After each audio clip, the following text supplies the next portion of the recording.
The Cowboys took care of CeeDee Lamb, and now our attention is rightfully so on quarterback Dak Prescott, who talked to the media today and had some interesting nuggets, including what seemed to be shots at the Cowboys front office. We'll talk about it and much more. Let's get into it. Here we go.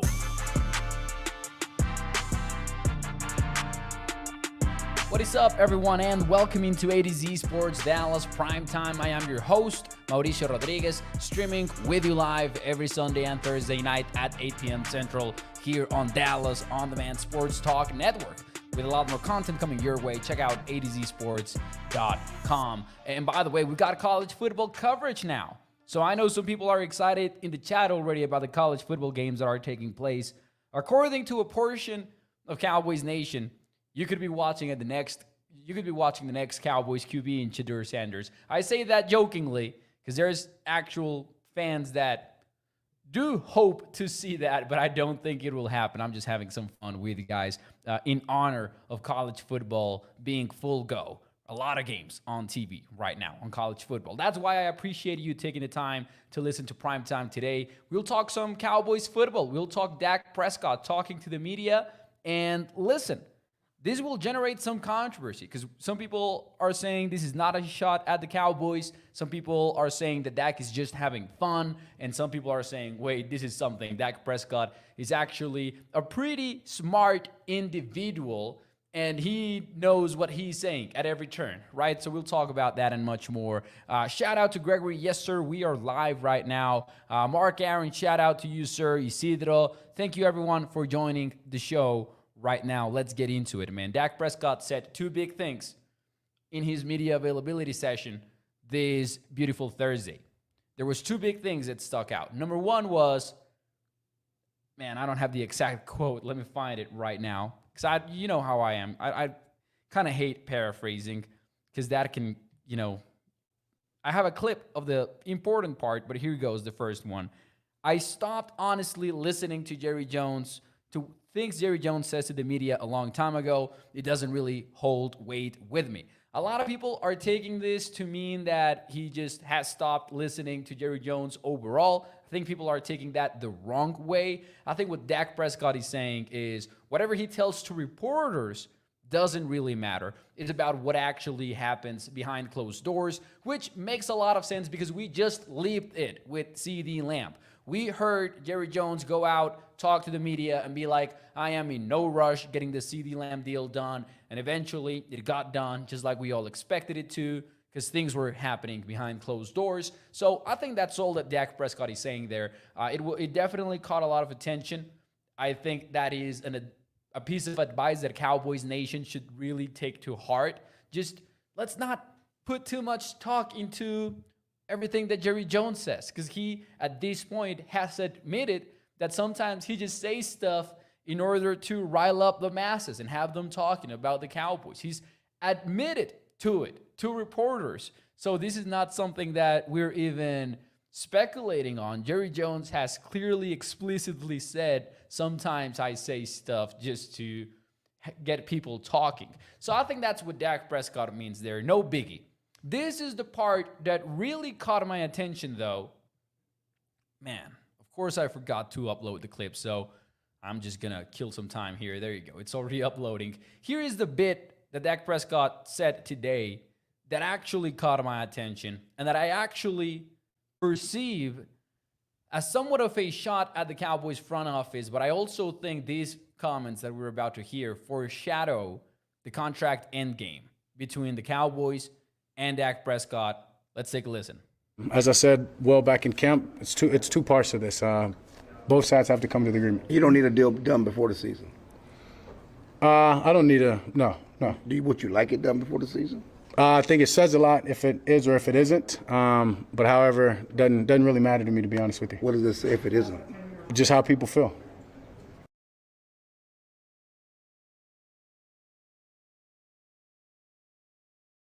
I don't know if that last bit was audible, but he's saying some people, right? That was an important note for me. And by the way, the clip is via Brianna Aldridge from CBS News Texas at Twitter as @BrieAldridge. So shout out to her for that clip. But I thought that was a very important nugget from Dak Prescott, where he's like, I think it says a lot if the deal is done or if it isn't done, right? It says a lot about how they feel. And he doesn't explicitly say that he's talking about the way that the Cowboys feel, but it is pretty obvious that that's what he means, in my opinion. Now, I don't want to blow this out of proportion, right? I don't want to say that this is like a broken relationship between the Cowboys and Dak, but this is your quarterback that you're trying to convince to stick around for the long term, explicitly saying, I think that if a deal is done or not, it says a lot about how everyone feels.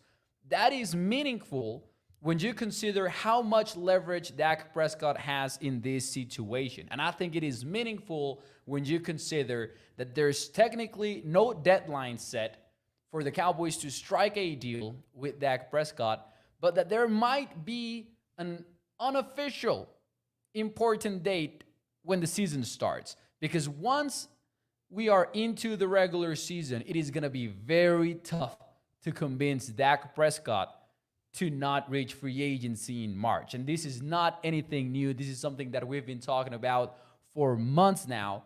Why would Dak Prescott get to this point, not signing a deal, and then settle, let's use that word, settle for whatever the Cowboys are offering right now, which is clearly not what he wants, because otherwise a deal would be in place.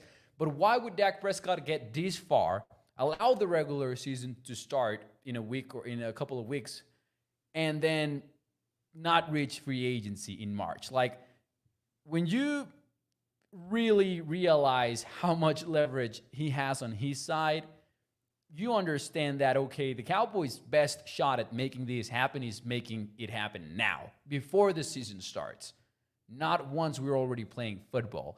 And I think that for Dak to go and explicitly materialize that and say that, hey, if the deal is not done, it says a lot about how the Cowboys feel, I think that is significant. I think it is said carefully. I think it is no accident that that's the way that Dak Prescott put it, because this has been a conversation all offseason long that Dak has shifted his tone a little bit. Before, he would have been all like, man, my agent, they handle it, blah, blah, blah.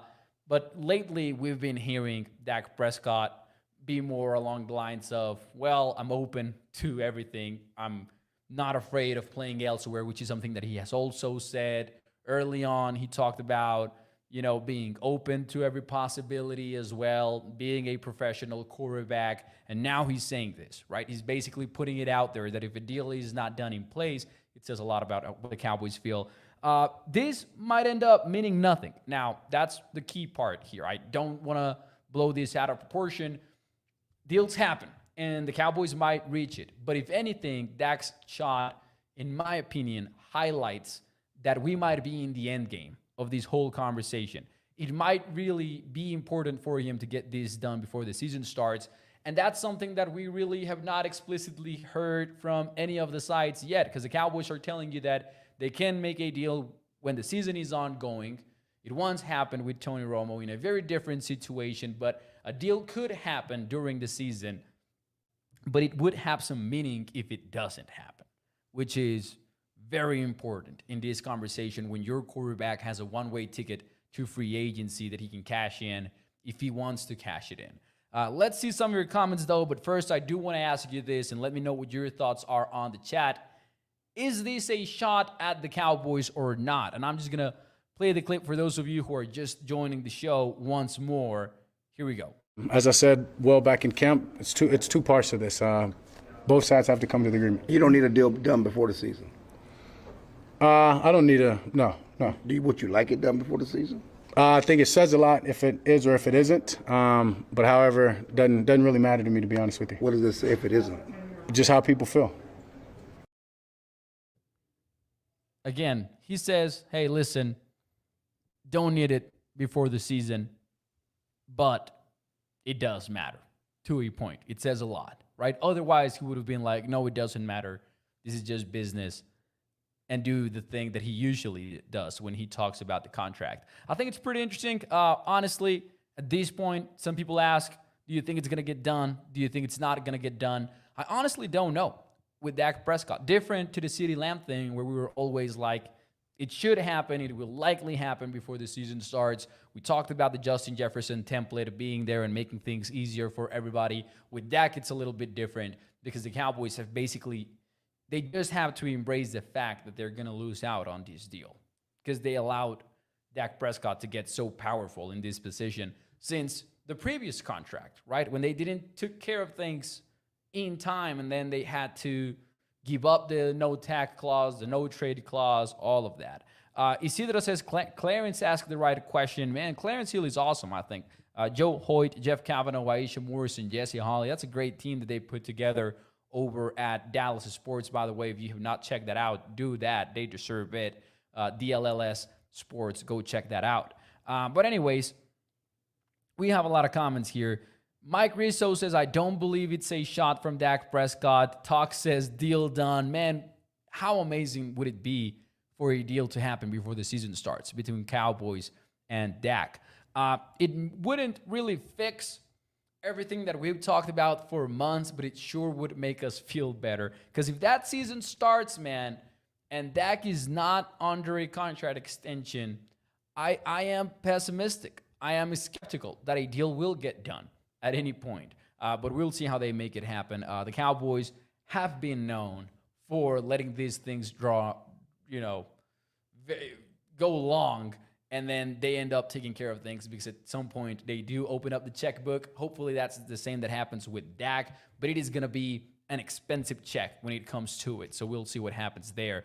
Roderick says, I don't think it's going to get done before the season starts. And then if we get to that, right, if the season starts, it's really going to be on Dak Prescott's court to put that limit if they do want to do that. And we've seen that with other players in different teams several times where they're like, once we get to the regular season, negotiations are going to be off. And that's a powerful move to make for an agent and for a player, right? To put a deadline when there is not one. And they could do that, but so far it looks like they're not gonna.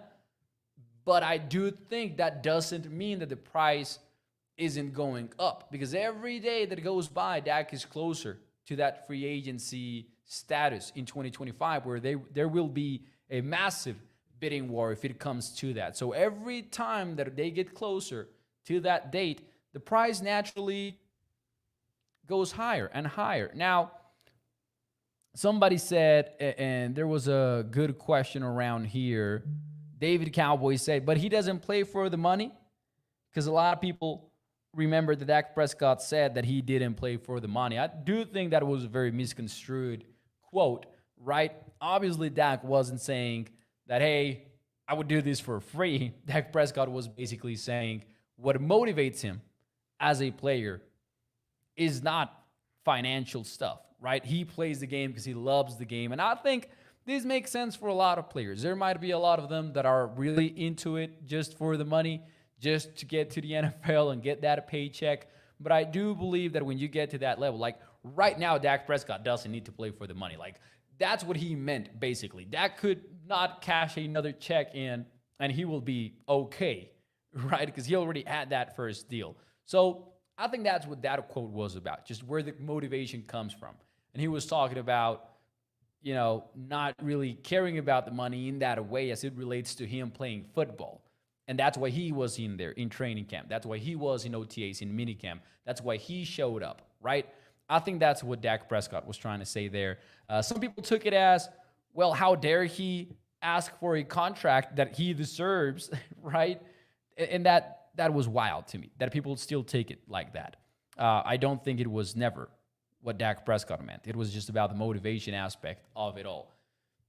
But that doesn't mean that he's going to play for free in real life, right? And some of you will be like, hey, but he doesn't deserve that money. Well, we'll let the market dictate that. If Dak reaches a market, that's what he will be paid. So I think that's really what that was all about. But anyways, Solid Duck says, nobody talks about what happens if they win a ring. And that is true. That is true. But also, it doesn't totally depend on Dak Prescott, right? If you win a ring. So we'll see how it all goes down, man. But ultimately, the Cowboys are reaching the end game, in my opinion, with the whole Dak Prescott thing.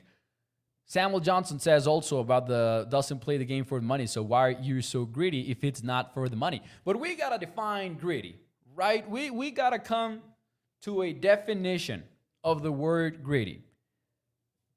Let's see, man. Let's see what the dictionary has to say for us. Let's have a conversation about this because, man, I don't like these kind of comments. I'm not going to lie. I don't like this way of looking at it. Or at least I disagree with it. So, having or showing an intense and selfish desire for something, especially wealth or power. What about Dak Prescott has been selfish so far? Has he not shown up to camp? Has he not shown up to minicamp, to OTAs? Because that's a intense and selfish desire for something, especially wealth or power. What has been selfish about what Dak Prescott has ever done as a quarterback of the Cowboys? I'll wait. I'll wait for the chat to come up with something here. What has been selfish about Dak's intentions here? It's not greedy if you turn down $50 million and say that, like David Cowboy says here in the chat. It's not greedy. Greedy would be if Dak Prescott was asking for an unreasonable amount of money, which he's not. It's a big sum. Yes, it is an amount of money that I would bet most of us here, I would be surprised if anybody, will ever make on a contract like that or in our entire lifetimes. It's a big number. But then you get into the conversation of, well, does he deserve the money? And just based on the money that NFL teams make, because remember, the famous salary cap is calculated by how much the league makes, which keeps increasing every year with mega deals and all that. Then it's just a corresponding number, you know? It's not taken out of a hat or anything like that. And forget about all of the salary cap stuff. If there are other NFL teams that would be willing to pay up that price, well, that's the value. That's how value is defined. That's a price tag. What other teams are willing to pay. If you go into your work and you want to raise because you are helping your company achieve certain goals, financial goals, forget about winning the Super Bowl, because I know a lot of people will make it about that as well. Does that make you greedy? Right? If company A is offering you $200,000 per year to work for them, and company B is only offering you $100,000, and you're like, man, can you get to that number? Can you get to 200K? Does that make you greedy? I don't think it is. I don't think that's what we're talking about here. Now, if we want to get into a conversation about Dak Prescott in the playoffs, blah, blah, blah, that's another story, honestly, here. But just because we're dealing with big numbers, somebody is not greedy. That's the way that I look at it. You want to know who might be closer to being greedy? The team that is making billions, not millions, right? Now that would be a different and probably more fair conversation. But there you go. Ultimately, I do understand that it's a big number, and that as fans, sometimes we can be like, man, I would play for free. Why wouldn't they? But we're not they. We're not NFL players. I want to make that more money, says Mark Aaron. Yeah, man, they want to make more money.